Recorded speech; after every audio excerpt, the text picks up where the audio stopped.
بسم اللہ الرحمن الرحیم۔ السلام علیکم ورحمۃ اللہ وبرکاتہ۔ میں ہوں طارق منیر، آپ کے پروگرام اپنی لائف سٹوری کے ساتھ آپ کے سامنے حاضر خدمت ہوں۔ تھوڑی سی تبدیلی ہے کہ میں اپنی لائف سٹوری سنانے کے بعد جو Q&A TMA کے 3 سوال ہیں جو اسی سیگمنٹ میں لوں گا، کیونکہ اور بہت سارا کنٹینٹ آپ کے لیے بن رہا ہے تو اتنی گنجائش نہیں ہوتی کہ وہ علیحدہ سے ریکارڈ کرایا جا سکے۔ اچھا، اب میں اپنی لائف سٹوری کو وہیں سے شروع کرتا ہوں جہاں سے سلسلہ ٹوٹا تھا۔ میرا میکسیمم جو ایکسپیرینس لائف کا ہے وہ ریئل اسٹیٹ انڈسٹری کا ہے، تو میں چاہتا ہوں کہ آج آپ سے میں جو بات کروں کہ جو اس میں مسائل ہیں ان پہ میں کچھ روشنی ڈالوں تاکہ آپ کچھ ان سے سیکھ سکو یا کوئی آپ کے لیے گفتگو سبق آموز ہو۔ سب سے بڑا مسئلہ یہ ہے کہ جب ہی آپ نے ریئل اسٹیٹ میں کوئی چیز خریدنی ہوتی ہے، گھر کرائے پہ لینا ہوتا ہے، کوٹھی خریدنی ہے، پلاٹ لینا ہے، تو آپ نے ایک اسٹیٹ ایجنٹ کے پاس جانا ہوتا ہے۔ 90% جو فراڈز ہوتے ہیں ریئل اسٹیٹ میں، اس میں اسٹیٹ ایجنٹ جو ہوتے ہیں وہ ملوث ہوتے ہیں۔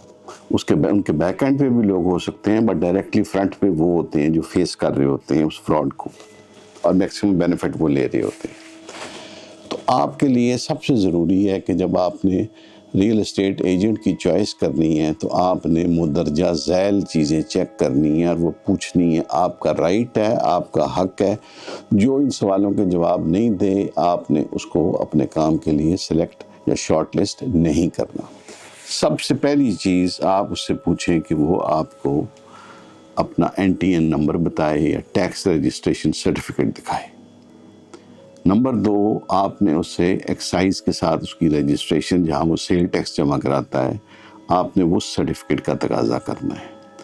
نمبر 3، آپ نے ہر جگہ اسٹیٹ ایجنٹس کی ایسوسیشنز بنی ہوئی ہیں، آپ نے پوچھنا ہے کہ جی یہ ڈیفینس ہے تو آپ DH ایسوسیشن میں رجسٹرڈ ہو کہ نہیں، آپ گلبرگ میں ہو، آپ مال ٹاؤن میں ہو، آپ ویلنشیا زویر میں ہو، ہر جگہ ایسوسیشنز بنی ہوئی ہیں۔ اس کے بعد آپ نے اس سے جس چیز کا تقاضا کرنا ہے وہ آپ نے کیا کرنا ہے کہ آپ نے اس سے پوچھنا ہے جی کہ آپ نے مستقبل قریب میں کسی بڑی شخصیت، بڑی پرسنالٹی یا نون پرسنالٹی کا کام کیا ہو تو وہ آپ سے شیئر کرے، جس کو آپ چیک اور ویریفائی کر سکو۔ دوسرا آپ نے کیا کرنا ہے کہ آپ نے گرد و نواح میں جو اور اسٹیٹ ایجنٹس ہیں یا جو اور انوائرمنٹ ہے وہاں سے آپ نے اس کی ریپوٹیشن کے بارے میں چیک کرنا ہے، اس کے بارے میں جاننے کی کوشش کرنی ہے کہ آپ کے پاس انفارمیشن آئے۔ اس کے بعد آپ نے کیا کرنا ہے کہ جی یہ ساری ڈیو ڈیلیجنس آپ نے کر لی اور آپ نے ABC کسی کو سلیکٹ کر لیا، لیکن اس کے بعد بھی آپ نے محتاط رہنا ہے۔ آپ نے جب کوئی چیز پسند کرنی ہے، کوئی پلاٹ آپ نے پسند کر لیا ہے یا گھر کرائے کے لیے پسند کر لیا ہے یا کوٹھی خریدنے کے لیے پسند کر دی، تو آپ نے کبھی 2 4 10 15 20 25 30 لاکھ بیانے کے لیے یا ایڈوانس کے لیے آپ نے اس کو نہیں دینے اسٹیٹ ایجنٹ کو، نہ بذریعہ چیک، نہ کیش، نہ کسی طریقے سے۔ بھلے وہ آپ کو رسید دے رہا ہے، بھلے اس کا دفتر بہت زبردست ہے، بھلے وہ کلیم کر رہا ہے کہ جی یہ جو 4 منزلہ بلڈنگ ہے اس کی میں اس کا مالک ہوں۔ جو مختلف سکیمز ہو رہے ہیں، جو مختلف فراڈ ہو رہے ہیں، وہ کیا ہو رہے ہیں کہ وہ ایک گھر دکھائے گا جو فار سیل ہے، اس گھر پہ وہ ایک نہیں 10 لوگوں سے 25 30 لاکھ ایڈوانس لے لے گا، یا وہ 3 کروڑ روپیہ لے کے رفو چکر ہو جائے گا، یا وہ کیا کرے گا کہ آپ کے پیسے دبا لے گا کہ جی بات کر رہا ہوں، مالک آ رہے ہیں، مالک کو دے دیا، مالک جا رہے ہیں، یہ کر رہا ہوں، وہ کر رہا ہوں، اور پھر 3 4 5 6 مہینے کے ایفرٹ کے بعد آپ کو وہ آپ کے 25 لاکھ توڑ کے لوٹائے گا، اور آپ شکر ادا بجا لاؤ گے اللہ کا کہ جی کتنا اچھا بندہ ہے، اس نے میرے 25 لاکھ روپے واپس کر دیے۔ اب آپ کو ہوگا کیا کہ ایک بندے کو، یا میں آپ کو 3 کروڑ روپے دے دوں اور کہوں گی 6 مہینے یہ رکھیں، اس کے بعد آپ لوٹا دینا، تو آپ تو اس 3 کروڑ سے کچھ نہ کچھ کر لو گے نا، جس کا بینیفٹ آپ کو ہی ہوگا۔ یعنی ان کے پاس لوگوں کے گھر ہوتے ہیں رینٹ آؤٹ کرنے کے لیے جو بیرون ملک ہیں، چابیاں ان کے پاس ہوتی ہیں، یہ ان کو سیل پہ دکھا کے اس کے اگینسٹ پیسے اکٹھے کر لیتے ہیں۔ آپ نے 4 گھر دیکھے اس کے لیے خریدنے کے لیے، آپ کو ایک گھر پسند آ گیا، آپ کے بھائی مالک کو بلاؤ، یہاں بٹھاؤ، میں آپ کو خود ڈیل نیگوشیٹ کروں گا، آپ بیچ میں کاغذات کی ویریفیکیشن میں میری مدد کرنا اور میں اس طریقے سے کروں گا۔ دوسری چیز یہ ہے کہ آپ کسی مستند سوسائٹی میں پلاٹ لے رہے ہیں، آپ کسی ٹی ایچ اے میں پلاٹ لے رہے ہیں، آپ بحریہ میں پلاٹ لے رہے ہیں، کہیں لے رہے ہیں، وہ آپ کو کلیم کرتا ہے جی کہ یہ ایک پلاٹ ہے، یہ مشتاق صاحب کا ہے، آپ اس کو ڈی ایچ اے میں جا کے، آپ ڈی ایچ اے میں جائیں، اپنا تعارف کرائیں کہ میں سو ہوں، میں یہ پلاٹ لے رہا ہوں، فلاں اسٹیٹ ایجنٹ جو ہے مجھے وہ بتا رہا ہے، تو آپ کائنڈلی مجھے ویریفائی کریں کہ یہ مشتاق صاحب کے نام ہی ہے۔ اگر وہ آپ کو کوئی فوٹو کاپی پرووائڈ کرتا ہے اس کی ٹائٹل ڈاکومنٹ کی، جس کا آپ تقاضا کریں کہ جی مجھے کوئی فوٹو کاپی دکھاؤ، کوئی دو، تاکہ میں اس کے بارے میں چیک کروں۔ جب آپ اپنے اسٹیٹ ایجنٹ کو پورے خبردار طریقے سے آپ اس کی اپروچ کرتے ہو، تو وہاں آپ کے لیے فراڈ کا چانس بہت کم ہو جاتا ہے، منیمائز ہو جاتا ہے۔ اگر اس نے کرنا بھی ہو تو اس کو سمجھ آ جاتی ہے کہ آپ ہوشیار ہیں، آپ خبردار ہیں اور آپ الرٹ ہیں۔ مثلاً آپ کرائے پہ جو جگہ لیتے ہیں وہ آپ کو گھر دکھاتا ہے، تو آپ اس کو پہلے کہیں کہ جی جو ہی رینٹ ایگریمنٹ ہوگا میں خود جا کے تھانے میں جمع کراؤں گا کہ میں نے فلاں بندے کا گھر لیا ہے، میں فلاں فلاں ہوں، کیونکہ آپ تو نہ دو نمبر ہیں، نہ آپ فراڈ کرنے کی نیت سے آئے ہیں، نہ کچھ کریں۔ یہاں پہ یہ بھی مثالیں ہیں کہ ایک اسٹیٹ ایجنٹ صاحب نے ایک دفتر کرائے پہ لیا ایڈن ٹاور کے اندر 12-15 ہزار کرائے پہ، انہوں نے، مالک ملک سے باہر تھا، مالک جب سال بعد آیا اگلا ایڈوانس لینے کے لیے تو وہاں دیکھا کوئی اور بیٹھا ہوا تھا، تو پتہ یہ چلا کہ اس اسٹیٹ ایجنٹ نے 5 سال کا کرایہ ایڈوانس لے کے 30,000 کے حساب سے وہ کسی اور کو رینٹ آؤٹ کر دیا ہے۔ اب ایک نئی لڑائی شروع ہو گئی، چونکہ یہ فائنینشیل میٹر ہے، یہ کورٹ کچہری میں جائے گا، تو اس کا حل تب ہوگا جب آپ کے پوتے جوان ہو جائیں گے، یعنی آپ کو جو 10-15 لاکھ کی ڈز لگ گئی، ایک غیر قانونی بندہ آپ کی پراپرٹی یا بلڈنگ یا فلیٹ یا دکان میں بیٹھا ہوا ہے، وہ ہے۔ دوسرا ایک اور بہت بڑا جو اسکیم یہ لوگ کرتے ہیں، جو اس انڈسٹری میں بہت عام ہے، وہ یہ ہوتا ہے جی کہ ایک پلاٹ ہے، یہ دکھائیں گے اور اس کے اگینسٹ یہ 10-15-20 لوگوں سے بیانہ اور ایڈوانس لے لیں گے۔ رینٹل پراپرٹی میں بھی یہی کرتے ہیں، سیل کے اندر بھی یہی کرتے ہیں، بڑے کمرشل پلاٹس میں بھی یہی کرتے ہیں کہ ایک وقت میں یہ 4-6-8 لوگوں کو انگیج کر لیتے ہیں اور ان کے پیسے سے یہ کھیلتے رہتے ہیں۔ ہوتا کیا ہے کہ انہوں نے ایک سرکل چلایا ہوتا ہے پیسے کا کہ اس مہینے 1 کروڑ روپے آیا ہے، اگلے مہینے 30 لاکھ واپس چلا گیا ہے، اگلے مہینے نیا 1.5 کروڑ آ گیا ہے، کروڑ میں سے 30 گیا، 70 اور 1.5، تو یہ ان کے پاس 2 کروڑ 20 لاکھ ہو گئے۔ اگلے مہینے میں انہوں نے 70 لاکھ واپس کر دیا ہے اور پیسے پکڑ لیے ہیں۔ تو یہ وہ ایک پیسے کا سرکل چلاتے رہتے ہیں۔ ان کی جتنی گاڑیاں ہیں، ان کے جتنے دفاتر کے اندر جو انوائرمنٹ آپ دیکھیں گے کہ لش پش بلڈنگیں ہیں، پوش آفیسز ہیں، سیکریٹریز گھوم رہی ہیں آگے پیچھے، بڑا کام ہو رہا ہے، یہ ایون یہاں تک کہ جب آپ ان کے سامنے بیٹھے ہوتے ہیں، لائک آپ 10-15 کروڑ کا گھر لینے آئے ہیں ڈیفینس میں، تو آپ کی پریزنس میں ان کو فون کال آئے گی جس پہ یہ کہیں گے ہاں ٹھیک ہے یار 50 لاکھ روپیہ دے دے، میں تینوں بھجوا رہے ہوں۔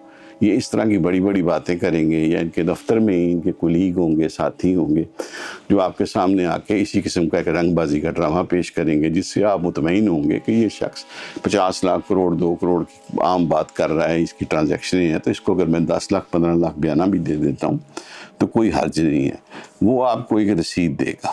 دوسری چیز، اگر وہ آپ کو مالک سے ملواتا ہے، آپ نے ڈاکومنٹ چیک کرنے ہیں، جو اسٹیمپ پیپر ہے وہ بنانا ہے، اور جو ہی آپ نے، یہ مثال ہے، پلاٹ کا بیانہ پیپر سائن کرنا ہے، کوٹھی کا بیانہ پیپر سائن کرنا ہے، آپ نے اگلے دن خود جا کے اس کی کاپی ڈی ایچ اے میں، بحریہ میں، ویلنشیا میں، ازمیر میں، لیک سٹی میں آپ نے جا کے وہاں ان کو پیش کرنی ہے، اس کی ریسیونگ لینی ہے کہ جی اس کو اس فائل کے ریکارڈ میں لگا دو کہ میں نے اس کا بیانہ کر لیا، تاکہ ایک تو وہ کسی اور کو نہ بیچ سکے، کوئی فراڈ نہ ہو سکے، کوئی چیٹنگ نہ ہو سکے، کچھ نہ ہو سکے۔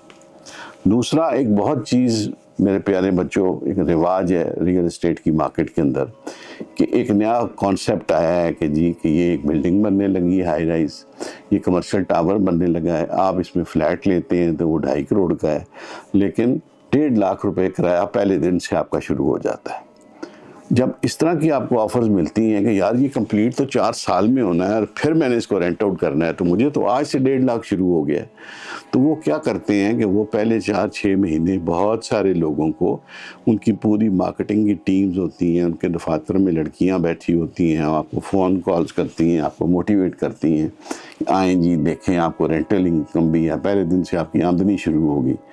تو وہ اس طریقے سے کروڑوں اربوں روپیہ اکٹھا کرتے ہیں اور پھر ایک صبح وہ غائب ہو جاتے ہیں.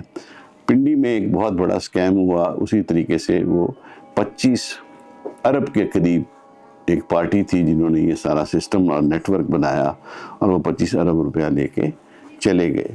بے شمار اور بھی فراڈز ہیں جو ڈفرینٹ ماڈلز کے ہوتے ہیں، بٹ ریئل اسٹیٹ کی دنیا میں جو بہت عام چیز ہے جو آج کل بڑی پاپولر ہے وہ یہ ہے کہ جی وہ آپ کو کہتے ہیں جی کہ آپ کا کرایہ شروع ہو گیا، آپ خوش ہو جاتے ہیں کہ جی بزنس کا بزنس مل گیا، اور آپ فوری طور پہ اس پراپرٹی کو پرچیز کرنے کے لیے ان کو پیسے دے دیتے ہیں، وہ آپ کی ایک ڈاکومنٹیشن بنا دیتے ہیں، اور بعد میں جب یہ سکیم ہو جاتا ہے تو وہ کہتے ہیں جی ہمارے ساتھ بھی ہینڈ ہو گیا، آپ نے تو 3 کروڑ دیے ہوئے، میں نے اپنا 20 کروڑ دیا ہوا ہے یا 15 کروڑ دیا ہوا ہے، میں نے 5 اپارٹمنٹ یا 6 اپارٹمنٹ لیے تھے.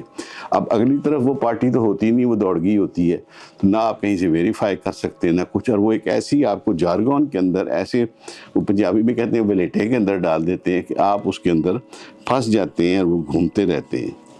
تیسری چیز جو بہت عرف عام میں ہے وہ ہے فائل سسٹم. فائل سسٹم کیا ہوتا ہے کہ ڈیولپرز نے کیا پیٹرن بنایا ہے کہ وہ 100 ایکڑ جگہ لیتے ہیں اور 800 ایکڑ کی فائلیں بیچ دیتے ہیں. یعنی اگر ان کو 800 فائلیں بیچنے کا حق تھا تو وہ 3000 فائلیں بیچ دیتے ہیں. اس کے بعد اس مارکیٹ میں جوا ہوتا ہے، سٹا ہوتا ہے، ریٹ اوپر جاتے ہیں، ریٹ نیچے آتے ہیں اسٹاک مارکیٹ کی طرح، اور لوگ اس میں پیسہ کماتے ہیں. یعنی ان کے جو فرنٹ مین ہوتے ہیں، جو اسٹیٹ ایجنٹ ان کے ساتھ ملے ہوتے ہیں، وہ بھی اس میں ملوث ہوتے ہیں، وہ بینیفٹ کرتے ہیں. اس کے بعد یہ لوگ ان فائلوں کی قیمت گراتے ہیں اور ان فائلوں کو بائی بیک کر کے پھاڑتے ہیں. یعنی ایک پلاٹ اگر 50 لاکھ کا تھا اور آپ نے 10 لاکھ روپیہ اس کی ڈاؤن پیمنٹ لوگوں نے دی ہوئی ہے، تو وہ اس 50 لاکھ کے پلاٹ کا ری سیل مارکیٹ کا ریٹ لے آئیں گے 38 لاکھ کے اوپر. اس حساب سے جو ڈاؤن پیمنٹ بنے گی تو آپ دیکھیں گے کہ ان کو ہر پلاٹ کے پیچھے 2.5 سے 3 لاکھ کا فائدہ ہو جائے گا. وہ 2.5-3 لاکھ جب آپ ملٹیپلائی کرتے ہیں 4000 پلاٹوں سے، تو یہ کیلکولیشن جو ہے یہ کروڑہا اور اربہا کے اندر جاتی ہے. یہ ایک نارم ہے، یہ ایک نارمل طریقہ کار ہے.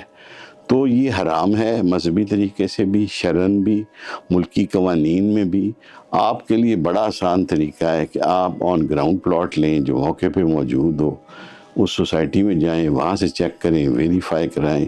اس سوسائٹی کے اندر دفتر میں بیٹھ کے آپ اصل میں آپ پھنستے کہاں ہیں؟ جب آپ کمیشن ایجنٹ کا کمیشن نیگوشیٹ کرتے ہیں کہ یار میں تمہیں 1% نہیں دوں گا، میں آدھی % دوں گا، میں 20,000، آپ اس کو پہلے دن کمٹ کریں کہ تمہارا 1% 100% ہے، لگائی مور ہے، میں تمہیں دوں گا. لیکن ٹرانزیکشن اس طریقے سے ہوگی کہ سامنے ہوگی، ٹرانسپیرنٹ ہوگی، سوسائٹی کے دفتر کے اندر ہوگی اور ہر جگہ ہوگی. آپ LDA سے اپنے ڈاکومنٹ ویریفائی کرا سکتے ہیں پلاٹ خریدنے، کوٹھی خریدنے سے پہلے. آپ کسی ہاؤسنگ اسکیم میں جائیں، وہاں سے ویریفیکیشن ہو سکتی ہے. DHA کے اندر تو باقاعدہ ایک ڈاکومنٹ بنا ہوا ہے جس کو وہ ویریفیکیشن فارم کہتے ہیں. یعنی وہاں وہ لکھ کے وہ DHA کو دیتے ہیں، وہ 2-3 دن میں DHA باقاعدہ وہ ایک سرٹیفکیٹ جاری کرتا ہے کہ جی یہ پلاٹ کلیئر ہے. اس میں اگر کوئی ڈیوز ہیں تو وہ بتا دیتے ہیں، کوئی ایشو ہے تو وہ بتا دیتے ہیں، کوئی لیٹیگیشن کو اسٹے آرڈر ہے تو وہ بتا دیتے ہیں.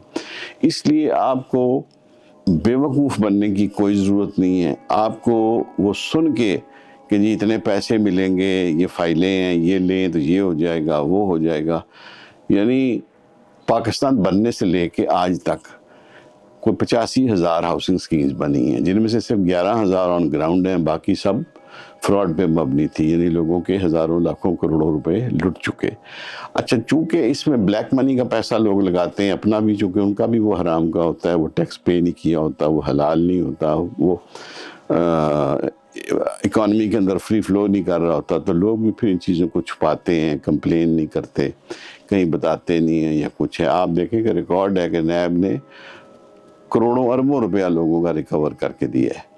تو بجائے کہ اس سے آپ کسی اسکیم میں پھنسیں اور جو 10 لاکھ روپیہ آج دیں وہ 18 سال بعد آپ کو واپس ملے تو اس 10 لاکھ کی کوئی ویلیو نہیں رہے گی. تو آپ ان چیزوں سے پرہیز کریں اور ان کو اوائڈ کریں.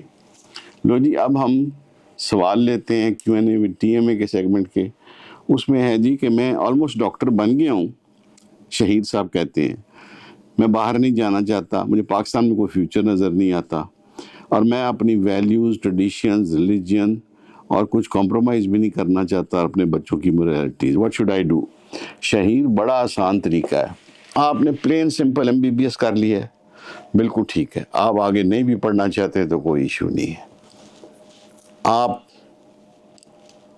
اگر لاہور میں ہو، شاہدرے میں، رائیونڈ میں، ادھر بیدیاں روڈ پہ کسی جگہ، ادھر برکی روڈ پہ کسی جگہ، اندرون شہر کسی جگہ چھوٹا سا کلینک کھول لو اور آپ جنرل پریکٹس کا آغاز کرو.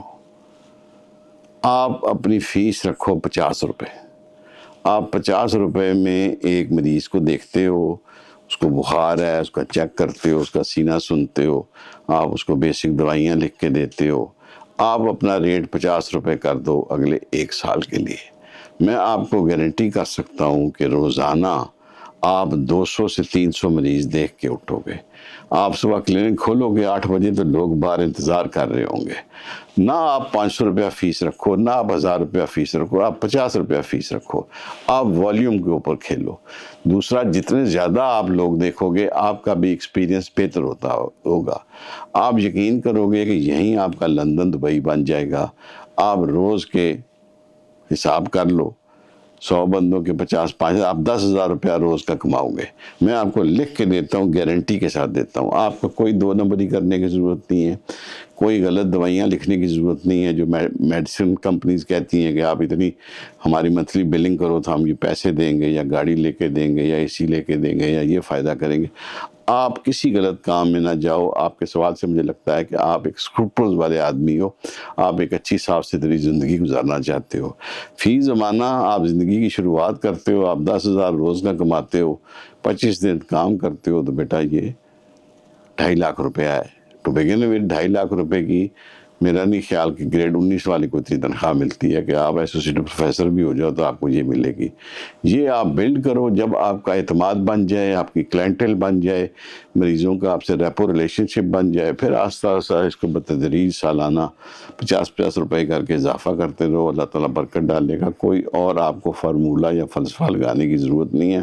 ہاں، آگے پڑھ لیتے ہو، اسپیشلائزیشن کر لیتے ہو تو سونے پہ سہاگا ہے. آپ کی کمپٹنس لیول جو ہے وہ بڑھ جاتا ہے. پورا لاہور چیک کر لو، فیصل آباد، سیالکوٹ، گجرانوالہ، چھوٹے شہر چیک کر لو، کہیں کوئی جنرل پریکٹیشنر 2 نمبر جو اتائی ڈاکٹر بیٹھے ہیں، جو جعلی ہیں، جو فراڈ ہیں، وہ زیادہ پیسے لیتے ہیں. آپ اپنا سرٹیفکیٹ لگاؤ، پیچھے اپنی رجسٹریشن لگاؤ، جو آپ رجسٹرڈ میڈیکل پریکٹیشنر، اور 50 روپے کرو. اللہ تعالیٰ بہت برکت ڈالے گا آپ کے کام کے اندر. ابو ہریرہ کہتے ہیں جی کہ پاکستان میں جو پراپرٹی شیئر کے ماڈلز ہیں ان کے بارے میں بتائیں کہ یہ کیا ہیں، یہ ٹھیک ہیں. یہ جو پراپرٹی شیئر کے ماڈلز ہیں نا، کہ جی ایک فلیٹ ہے، دنیا میں ہوتے ہیں، پاکستان میں ٹوٹل یہ فراڈ ہیں. یہ کوئی نہیں چلتے، یہ کوئی نہیں ہوتے. وہ ایک ہی فلیٹ کو، ایک ہی چیز کو 28 لوگوں کو بیچتے ہیں. ان سے وہ ڈاؤن پیمنٹ لے کے قسطیں لینا شروع کر دیتے ہیں. نہ وہ بلڈنگز بنتی ہیں. مجھے تو پاکستان میں اس وقت کوئی بلڈنگ نہیں پتہ، کم از کم میرے نالج میں نہیں ہے. ہو سکتا ہے کوئی بنی ہوئی ہو، کہیں ہو کہ جو پراپرلی چل رہی ہو. یہ کہ جی وہ آپ کو سال میں 15 دن آپ کو ملے گا وہ فلیٹ، جب آپ کہیں گے وہ خالی ہوگا، آپ اس میں اسٹے کریں. باقی ٹائم جو ہے وہ ہم اس کو کرائے پہ چڑھائیں گے اور اتنے پیسے کمائیں گے. یہ اسی طرح ہے، شیخ چلی کی طرح وہ پلان ہے جو کرتے ہیں لوگ، اس میں پھنستے ہیں. پاکستان میں چونکہ یہ انڈسٹری ریگولیٹڈ ہی نہیں ہے ریل اسٹیٹ کی، کوئی اس میں ریگولیٹرز ہی نہیں پیچھے بیٹھے ہوئے جو سختی سے چیزیں لاگو کرائیں یا انفورس کریں. اس لیے سب شترے بے مہار ہیں، سب لوٹ مار کرنا چاہتے ہیں. ہر کوئی راتوں رات ملک ریاض بننا چاہتا ہے. اس لیے ان میں جانے کی آپ کو کوئی ضرورت نہیں ہے. عامر جرال صاحب کہتے ہیں جی ہمارے علماء کرام نے جہاد اور حکومت کے مسائل بتانا کب اور کیوں بند کیے؟ دین اور حکومت یعنی سیاست کو الگ کرنے کی سازش کے پیچھے کون سے عزائم پوشیدہ ہیں، جیسا کہ مرید کے کا حال ہی کے واقعے کی واضح تصویر ہے. ہمارے جو علماء ہیں ان سے بھی گلہ ہے کہ وہ اپنا وہ رول ادا نہیں کر رہے جو ان کو کرنا چاہیے تھا، جو ممبر سے رہنمائی ہونی چاہیے قوم کی وہ نہیں ہوتی۔ دوسری طرف ہے کہ کہیں کو کرنے کی کوشش بھی کرتا ہے تو ہماری اسٹیٹ، ہمارے مختلف ادارے ریگولیٹر آ جاتے ہیں، مختلف قواعد و ضوابط کی وہ زد میں آ جاتے ہیں، وہ بات نہیں کر سکتے۔ اور دوسری چیز یہ ہے کہ جب سے یہ ویسٹ نے پروپیگنڈا کیا ہے کہ مسلمان جو ہیں وہ جہاد کی بات کرتے ہیں، مرتے مارتے ہیں، گردنیں کاٹتے ہیں، تو یہ چیز بہت روز روشن کی طرح واضح اور عیاں ہو گئی ہے۔ اور بیٹا پاکستان میں بھی اب لبرلزم کا بہت دور رہا ہے، لوگ اس طرح کی باتیں کرتے ہیں، LGBT کی باتیں ہو رہی ہیں، سب کچھ ہو رہی ہیں۔ تو ہمارا جو عالم دین ہے پہلے ہی ہم نے اس کو پش بیک دیا ہوا ہے۔ اور دوسرا، ہمارا جو امام ہے جو ممبر پہ بیٹھتا ہے وہ محلے کے چندے سے اس کی تنخواہ نکلتی ہے، یا اس کو کوئی چھوٹا موٹا سٹائپنڈ ملتا ہے جس سے وہ گزارا کرتا ہے، یا وہ بچوں کو قرآن پڑھا کے وہاں سے معمولی معاوضہ لے کے اپنی گزر اوقات کرتا ہے۔ جب ایک بندے کو آپ اتنی کسب و پرسی کی حالت میں رکھو گے، اتنی کمزور کنڈیشنز میں رکھو گے، تو آپ دیکھو گے کہ اس نے کیا قوم کو گائیڈ کرنا ہے، اور کیا اس نے دین کی بات کرنی ہے، کیا اس نے جہاد کی بات کرنی ہے، اور کیا اس نے علم اور فیض پھیلانا ہے۔ تو یہ میرا خیال ہے بیٹا ایشو بہت بڑا ہے، اس پہ ہم گھنٹوں گفتگو کر سکتے ہیں، بٹ کوئی اور آپ کا سوال ہو جو اس کے ریلیٹڈ ہو تو آپ پوچھیں گا تو میں انشاءاللہ جواب دینے کی کوشش کروں گا۔ ہمیشہ کی طرح آپ سب کی توجہ کا بہت شکریہ۔